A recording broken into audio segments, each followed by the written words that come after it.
My name is Michael McConnell. Welcome, welcome, welcome. This is Equity House on the equityreport.com, powered by EquityCoin. So very excited today. We have an extremely dynamic woman on the line with us. Her name is Daniela Frias. Am I saying that right? Yeah, you got it right. Okay, good, good. I didn't want to butcher that. No, Uh, you do well. You do well. Yeah, no, it's all good, and I'm happy to be do this interview with you. Whenever we're doing Equity House events, I'd love to hear you speak when you chime in on certain subjects. So we had to pull you to the side and get to know you a little bit better. Cool, cool. All right, so start off. So what is your name and where are you from? Sure. So, of course, Daniela Frias. I'm from Jersey City, New Jersey. Um, in New Jersey, they have a habit, or we may have a habit of identifying ourselves by our exit, right? So I'm from exit 14B on the New Jersey Turnpike. Um, then when we get more granular, right? So I'm from the Hill. I grew up on Fulton Avenue, between Ocean and Martin Luther King. When I was a kid, we used to call it Jackson Avenue. So Ocean and Jackson. My parents are from the same area where I grew up. They came from downtown. Uh, we moved to the Hill because they had the opportunity to be property owners. Um, they were very invested in their community, so they were ACORN members. My father, he came from the Dominican Republic in the 70s, and he met my mother when they were very young. She is also from, Jersey City. We all are, but she's also from Jersey City, and her parents came from Puerto Rico. They were New Yorkers. My grandfather, after fighting in World War II, he came up east, and he's made a living for himself and my family. And I carried on the tradition. I lived in New Jersey most of my life. I did go away to school. I went to a boarding school in my teenage years in Western Massachusetts. For college, I came back. I went to Rutgers, Newark, Rutgers Business School. And as an adult, mostly New Jersey, but now more recently, I've been in Arizona almost 3 years now. Excellent, excellent. Jersey in the house. Shout out to Jersey. Yes, yes. All Shout right. out to So Jersey, yes. yes, yes, ma'am. So let's get to know you a little bit better. Can you tell us about some of your passions in life? Sure. So I have a 13-year-old son. I enjoy spending these times, this years with him. He's in his formative years, right? Um, Me personally, I enjoy art, botany, being a foodie, working out, sports, traveling.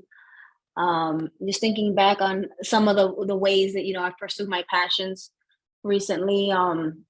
Been to the Van Gogh and Monet immersive experiences nearby here in Phoenix, in Scottsdale. Chuhili, which is like this blown glass artist.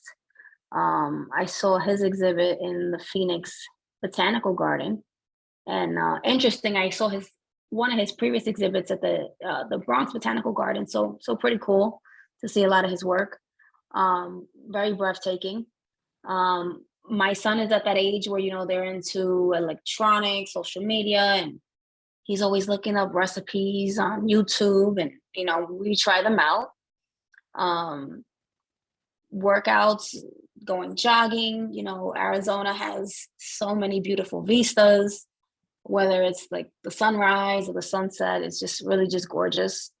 Um, I've been a biking instructor as well. Done the New York City bike tour. Um, Out here out west, even before we came out west, my son's not a bandwagon, as he would say, but he's a Golden State Warriors fan, right? So am I. So the Warriors, Giants, Yankees, those are our sports teams. And then, getting a little bit away from home, traveled mostly across the Americas. And I've previously traveled, I would say more so before COVID, right? But I used to travel more so for work. So like Argentina, Canada, Costa Rica, Curacao, the Dominican Republic, Jamaica, Panama, Puerto Rico, up and down the East Coast, now that we're in Arizona, Arizona is fairly huge. So it's like, I think it's like 4 times the size of New England. Wow. So, there's no corner store, there's no bodega, right? So getting out to learn the different parts, like there's this place called Lake Havasu City, which is like a beach in the middle of the desert. So it's pretty cool. So we're just getting around the West Coast now. Nice, nice. Your travel is always good. And yeah, I heard your Jersey accent come out for a second, so I love it. You said bodega. um, but all sounds good. And now to jump into let's talk profession. What do you do professionally? So I work at a Japanese bank right now. I previously worked at a Chinese bank. But that's kind of like generic, right? So specifically what I do is my background is in accounting. So I hold a master's degree in accounting. Um, for the first years of my career, I worked like big four accounting firms. About 8 years ago, I transitioned into international banking.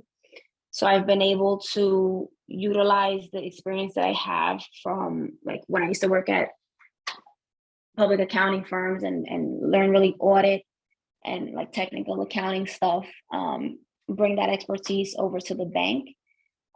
So I function as a vice president of compliance, right? So understanding all the laws and regulations that go into, what they will call like the various stripes of risk, right? And looking at that risk, assessing it, understanding what the bank needs to do to meet the regulatory expectations, and developing a set of protocols to confirm that we're doing what we're supposed to do, and what we say we do, to our regulators to demonstrate efficiency and attention to detail in terms of making sure that we meet those regulatory expectations. Wow, that I'm not gonna lie, that sounds super complex to me, but It is. I tried, like, so basically, like, all right, so breaking it down, the way I see it is us everyday consumers, like, let's say you have a debit card, right? So you're considered like a retail customer. So then if you were to have a business account, you'd be considered like a commercial customer. And then some banks, depending on how big they are, multinational, they're going to have like wealth management, right? So like there's these various kind of client fragments of, what a bank may offer. And based on what they're offering, and based on how big the bank is, and a bank is determined by its asset in terms of size, by its assets under management, right? So like, let's say small, medium, large, there's like the Office of the Comptroller of Currency or the Federal Reserve Board, and they have these rules, and they say that as a small, medium, or large bank, you have to do X, Y, and Z, right? Mhm. So banks make sure that they develop processes and procedures to make sure that they're in compliance with those rules, because they don't want to have any problems. I think that the culture we live in right now, like post like the previous recession, like right of '07 to '09, I think where we kind of have these learnings, and the culture and the industry has changed, where these items are focused on, more so than they were previously. Got it, got it. Important business over here. Yeah, Sorry. yeah, no, it's all good. But there's another business. Hmm. And this one definitely interested me because I was in the industry for a while, to a degree. But can you tell us a little bit more about your family's gemstone business and how did it start? Sure. Sure. So, as I mentioned before, like I enjoy art and botany and earth sciences. And I have an award in botany, which I think is always hilarious to people. Um, but, I enjoy this natural phenomena of like the pretty things that happen on this earth made by Mother Nature, right? So, um, my family business is called Joshua Stone Company, and it was born out of these passions for art and aesthetics and earth grown natural beauties. um so we aim to bring the elegance and the energy of these natural stones, to your space, whether that be your home or office. Um, and it really started, I say that I moved to Arizona a couple years ago, but it started with a conversation that I had with a girlfriend of mine who's a jeweler, from back east, and we got to talking about the diamond market, and the difference between, like, an earth grown diamond versus like